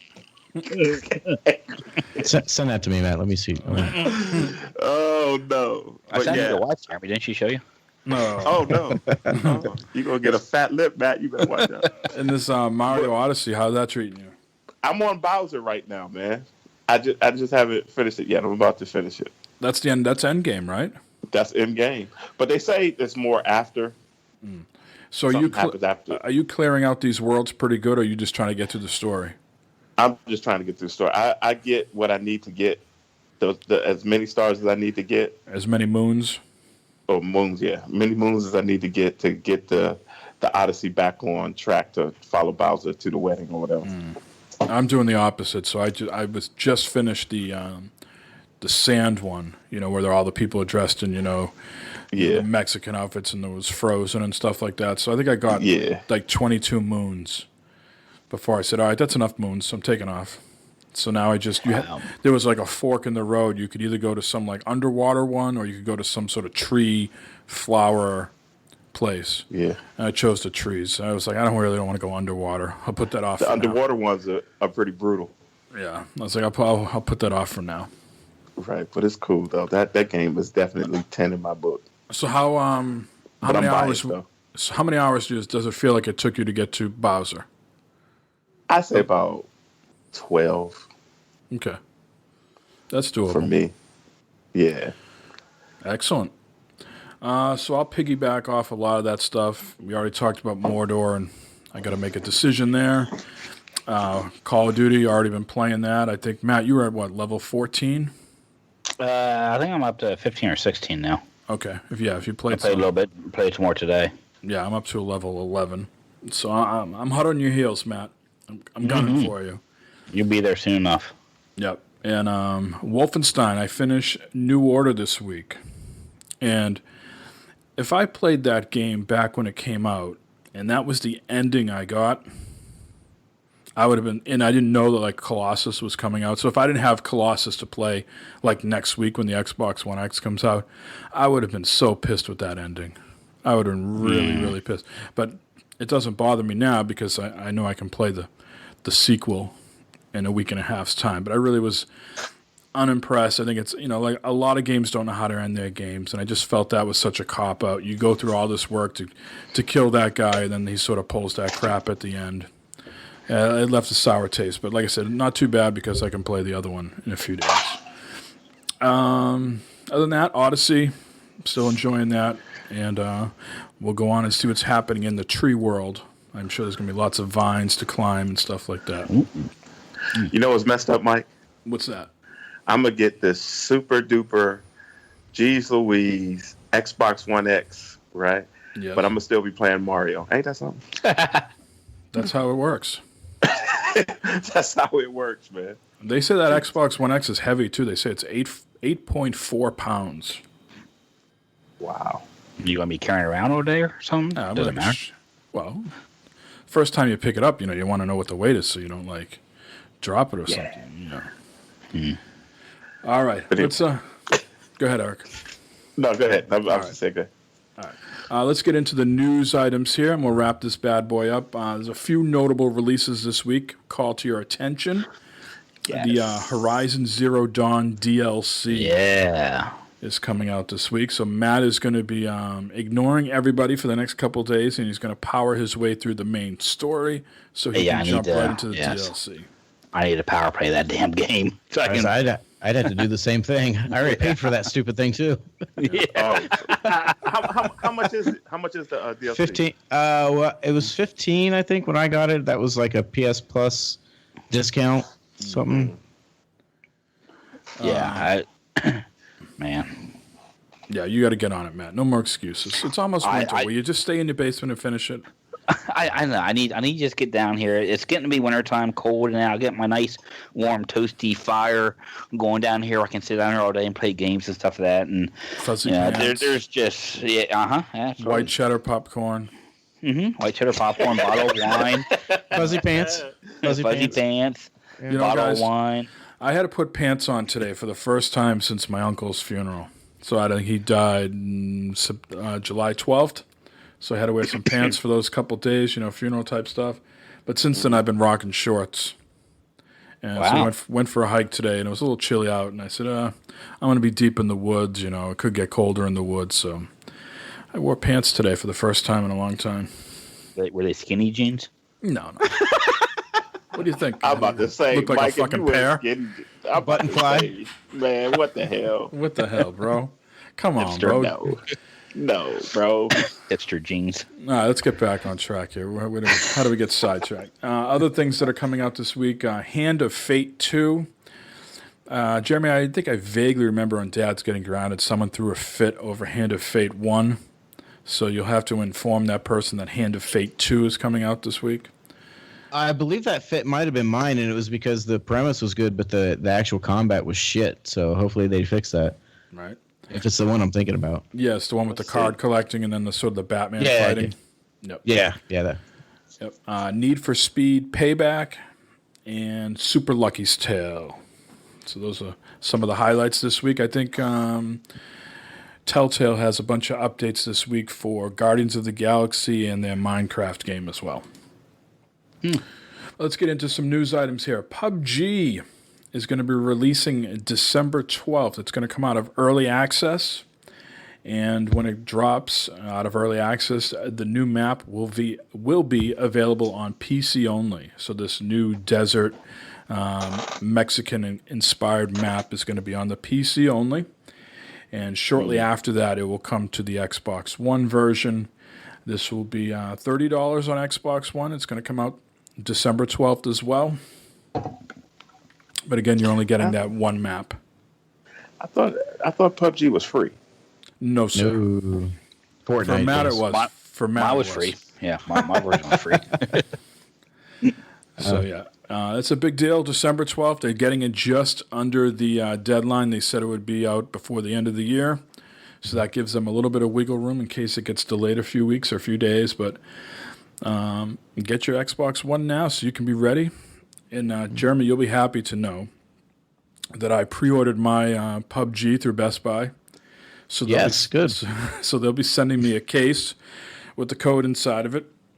Right. Yeah, because we talked about that last episode and it came out. And it's like, hey, if they're willing to give you that discount on that, then great. But yeah, so now you're just going to literally have an empty case that doesn't even have a disc to put in it sitting there. But and another thing to note, if you remember, one of my concerns was whether or not they said it was it's going to be early access or online only or both. And it does say both right on the front, or at least the picture on it on Best Buy did. So good on them. Hopefully people were listening. You know, BFF episode 1 was a big hit. It was a rousing success. Hell yeah! All the execs at Best Buy tune in. So, or Microsoft. A lot of us, I can't speak for Eric, but some of us watch Twitch and watch PUBG streamers. And one common thing that happens when you watch these streamers is they get a lot of people cheating in their games. We're not talking about stream sniping necessarily. What we're talking about is people that use aim bots, people that can run around with unlimited speed, and they're almost running around the map like Flash. So Bluehole has come out and apologized and basically said, our bad, that we need to get on top of this, and we apologize for making a unfair and unsafe environment, and that this is going to be a focus of theirs to put an end to the cheaters and ban them as quickly as possible. We will take stronger actions to find and ban cheaters, while at the same time taking good care to not harm innocent players. What do you guys think about cheaters in games like that? Should they be banned? It doesn't matter to you because we're not that good anyways? Or what's your feeling on stuff like that? Does anybody have a strong opinion? I hate cheaters. Cheaters die. Cheaters never win. Absolutely. Well, they win. They just don't prosper or something. I don't. I hope they feel bad at night when they're done. I know, Jeremy, you had a different opinion about stream snipers. What do you think of those people? Yeah, because just the amount of effort that you have to do to actually pull that off and have it work. Because like I said, we have trouble finding each other in matches half the time, and that's with a name and a marker over our head. So the idea of me watching some stranger stream, getting in the same game, and then finding them on that enormous map when I'm constantly going to be anywhere from 5 or more seconds behind looking at them on a stream. If you can do that, I'm not going to say good and go for it, but it seems like something that takes a lot of effort and a lot of resources to do. Whereas these cheats that you're talking about is, I'm going to change some code and now I can be anywhere I want instantly. Right. Yeah, it must not be as hard as we think, because it happens to those guys every match where people are gunning for them. Now, I think what happens is that some of these people, they look on the bottom and see who killed who. And they say, shit, I'm in the same game as Shroud, or I'm in the same game as Dr. Disrespect. And then they pull up their stream and figure out where they are and then go get them. But I think there's some people, like you said, who look at their stream, realize what server they're in, put themselves in that server and just keep playing the game until they find themselves in that person's game. And then they look at their stream and try to find them as quickly as possible on the map. Good on them. Yeah. I got better shit to do. Yeah, right. So Paris Games Week was a few days ago, just wrapped up, and we will not go through all the games because that will take us too long, but there was certainly a lot of highlights there. Did anybody watch the Last of Us 2 trailer? Yes, and it did not look like the Last of Us 2 at all. No, I mean, people have sort of moved on and gotten older and things like that, but that got a lot of criticism this week because of the gratuitous violence, especially towards women. I'm not sure if you got to check that out, Matt or Jeremy. But there's a scene where there's some, bad guys that are, brought up some, I guess, innocent people. You don't really know what these people did to get themselves in this situation. The girl necessarily wouldn't go along what was happening. And so the female bad person said, clip her wings. And these two guys held her down and proceeded to smash and break her arms with a hammer. Yeah, that was brutal. Yeah. And then this other person was in the process of being, hanged from a rope.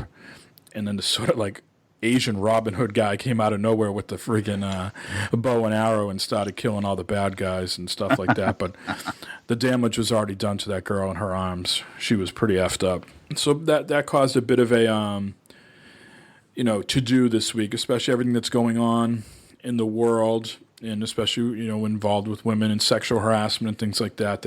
Some people said this is not the appropriate video to be showing what's going on right now, but I don't know if I buy into that. It's just a video game. Let's not get carried away here. Again, yes.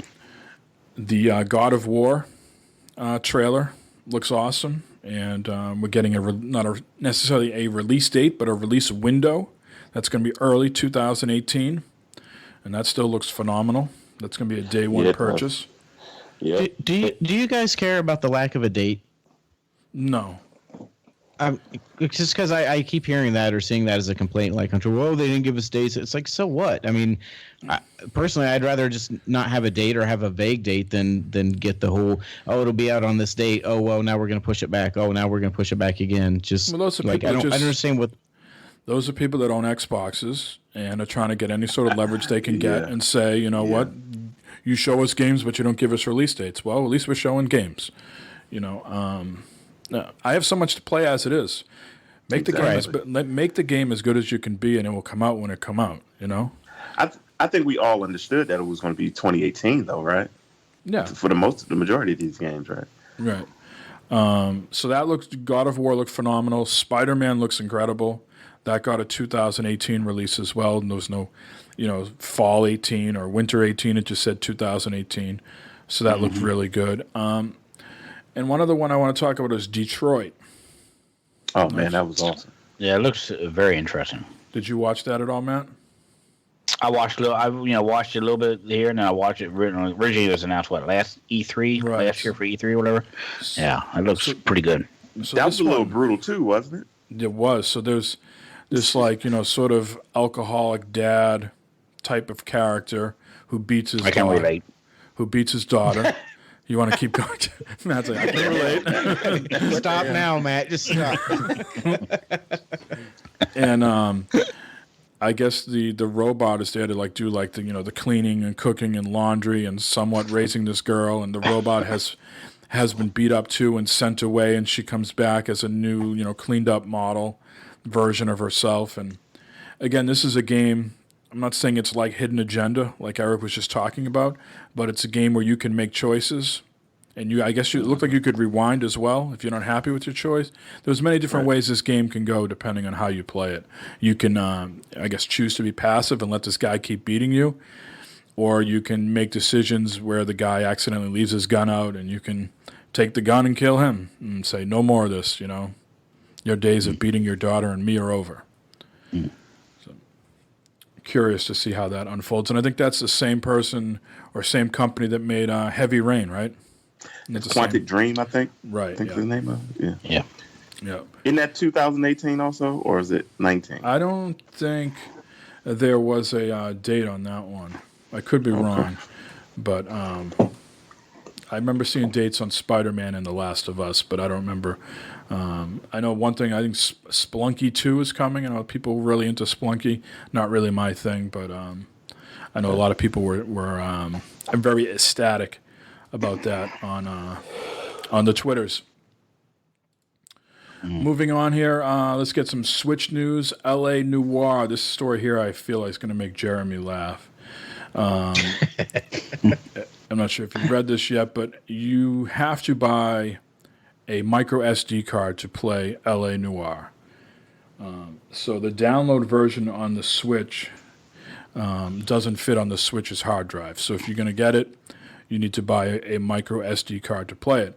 Meanwhile, you cannot play L.A. Noire on the Switch with the game cartridge until you've also downloaded a 14 gigabyte digital download file.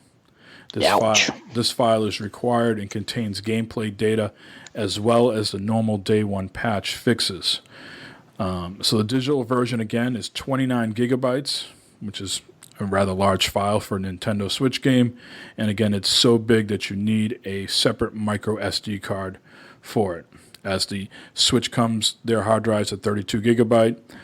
and 6.2 of that is reserved for system resources. So if you're going to be picking this up and playing it, you got to get a card.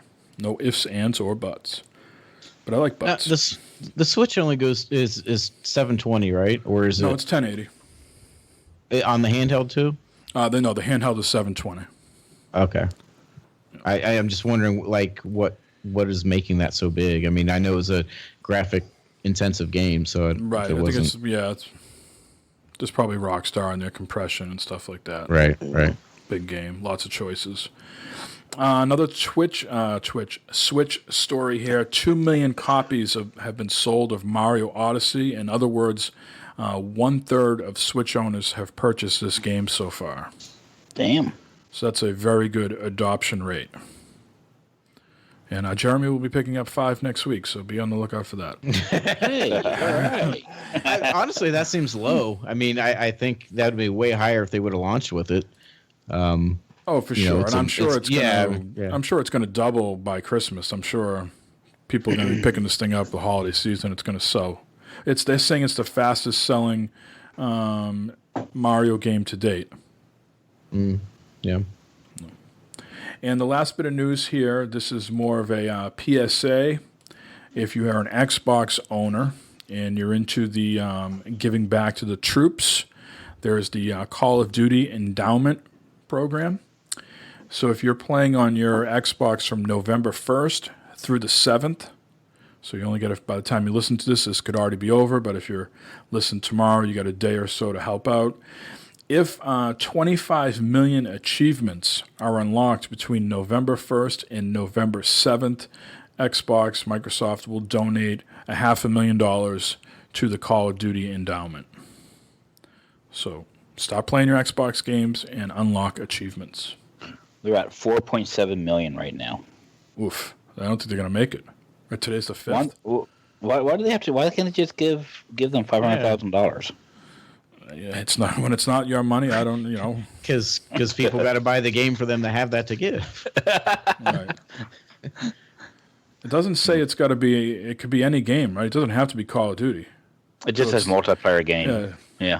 Take to the pitch with your friends in FIFA, Call of Duty, Destiny 2, Middle Earth. Yeah, it could be any game. So get on that. And Matt, do you have any terrible topics? Or you still want to do something? You're taking the week off. What are you feeling, brother? Well, I've got something here. We talked about this on the 40cast. These here fancy dancy Bluetooth adult toys. Oh, the his and hers hush and lush, or yeah. They're Bluetooth and internet enabled that. So your wife or your husband or whoever could be at work or at home, and one of the other be at work, whatever. And they can still have fun with each other using their phone or something like that. And they can.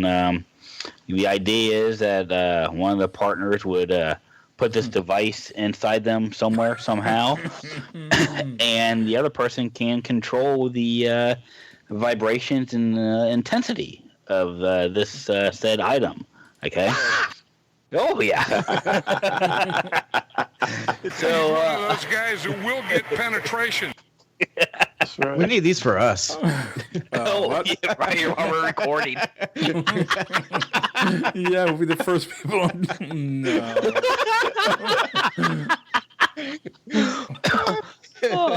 So apparently they're doing a little testing on some of these. It's just kind of like an experiment type of thing. If these things can get hacked or not.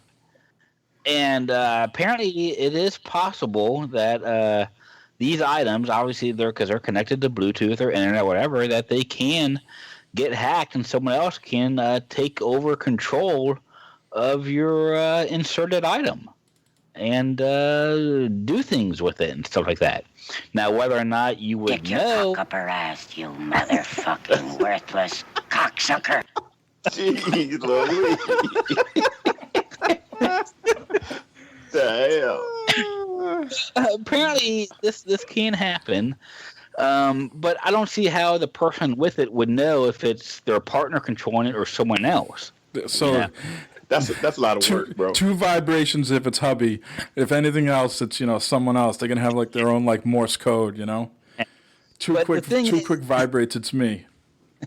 the thing is it a sex crime or not, or is how is this? Here we go. Yeah, right. Well, the pictures on the phone at the same time, or I don't know how if there's pictures. Yeah. That's what I was going to ask. Who's got the phone? So Matt's wearing the apparatus, right? And I'm at my work, and he's at his work. Like, am I just looking at a button that's like a green button on my phone and then tapping it, and then the rest is up to my imagination, or is there a camera involved? Like, what? So the way it works right now on Chatter is do a little more. The way it works right now. So the way it works right now, if you're on like ChatterBait, the cam model has the thing inserted into them, and a person buys what they call tokens. So if they get like 1 token, the thing vibrates for like a second. If you buy like 100 tokens, the thing will vibrate for like 30 seconds. Jeez, or 30 minutes. 30 minutes. I can't take it anymore. And Matt's like, well. Oh, shit. That was perfect. But what I wanted to get at, Eric, is, if you're the phone subscriber and your son's got the phone and the girlfriend's got the thing inserted, is that you going to get response?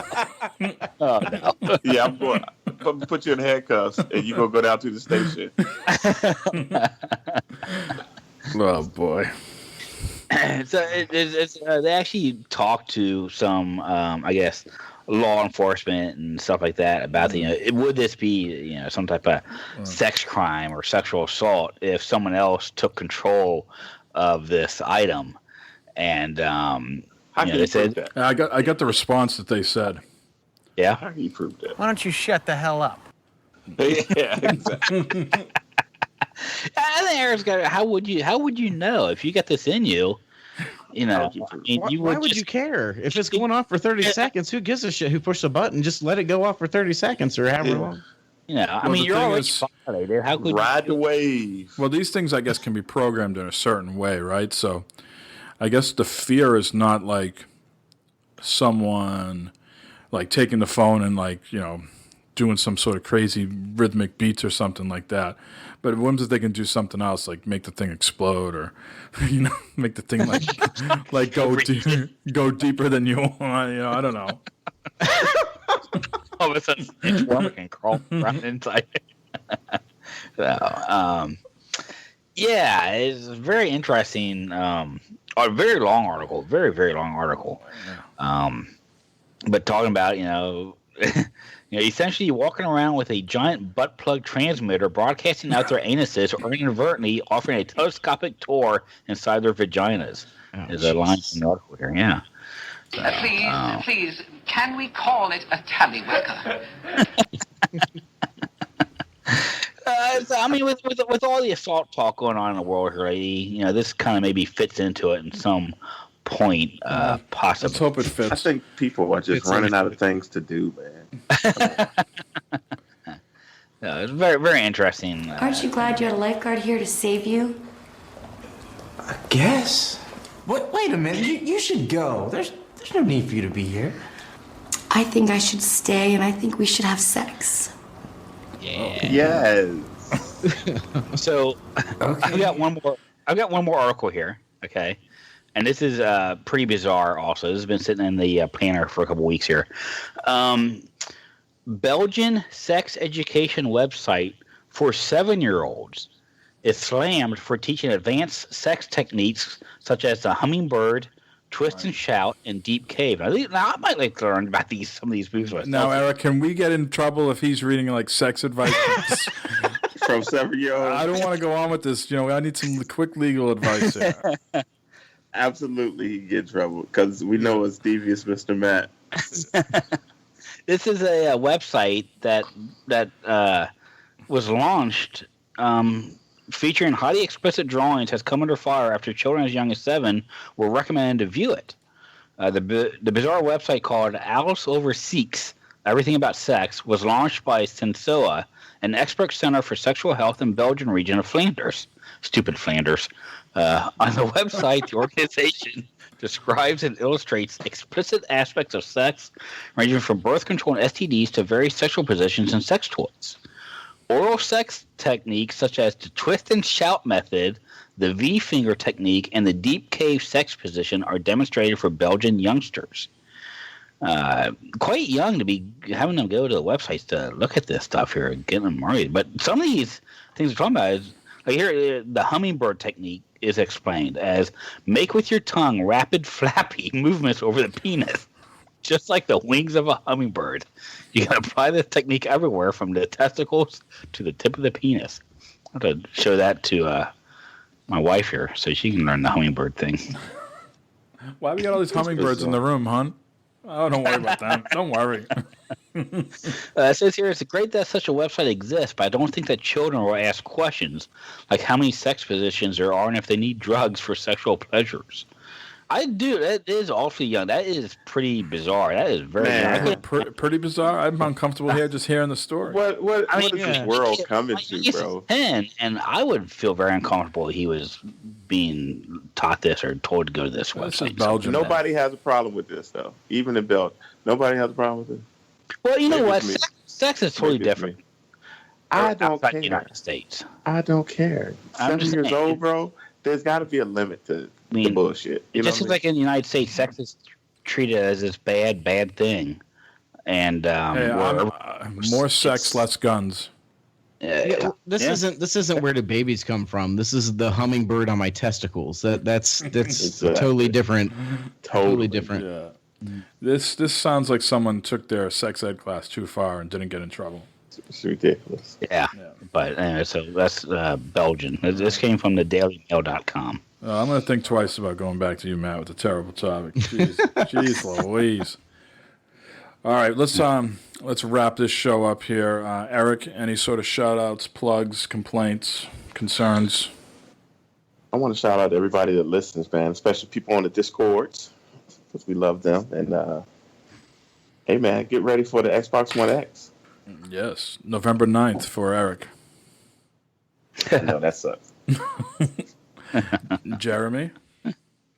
Well, thanks for having me on again, and thanks to everyone who listened and all the positive feedback. I mentioned on the last episode of DGG that was one thing I wished we had more of is listener interaction, so it's really good to get that now. And one person I forgot to mention, speaking which on last episode when we were talking about the Extra Life stream, is I wanted to give a shout out and a big thanks to Damien, who actually helped me in the wee early morning hours at the beginning to kind of play some games with me and hang out, and then also at the very end. So big shout out to him for just taking time out of his very busy work day of the week to hang out with me and play games.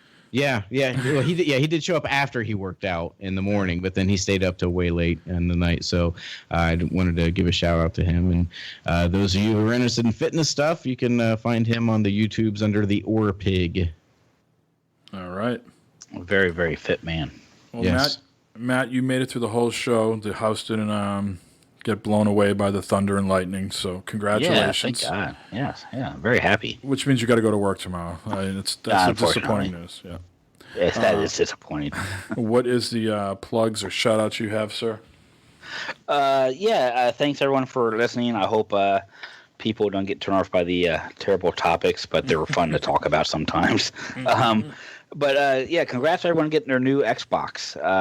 I hope it's everything that you want it to be, and that you have fun with it, and it performs very well for you. So, good luck, guys, with all that, and have fun with your new toys. It's always fun getting a new toy, no matter what it is. So, I'm sure there's a lot of excited people out there getting ready for it.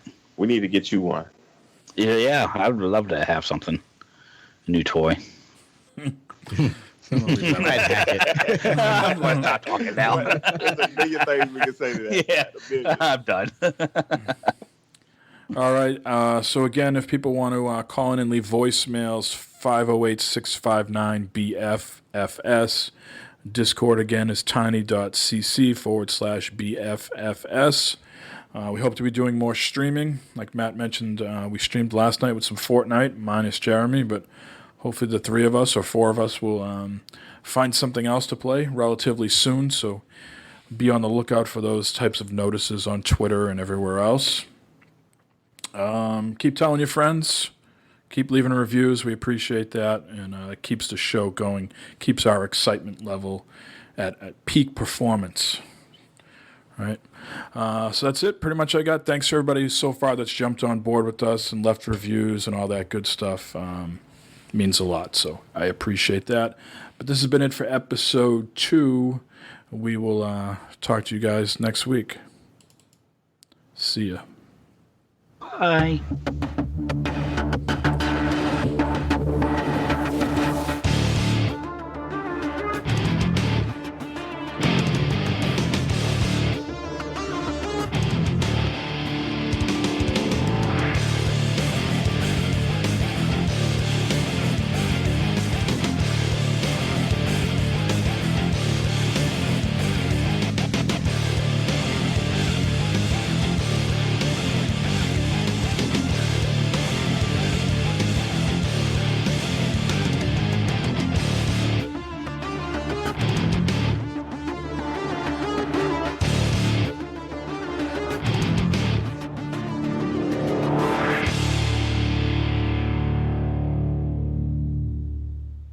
Whoa, watch it, pervert!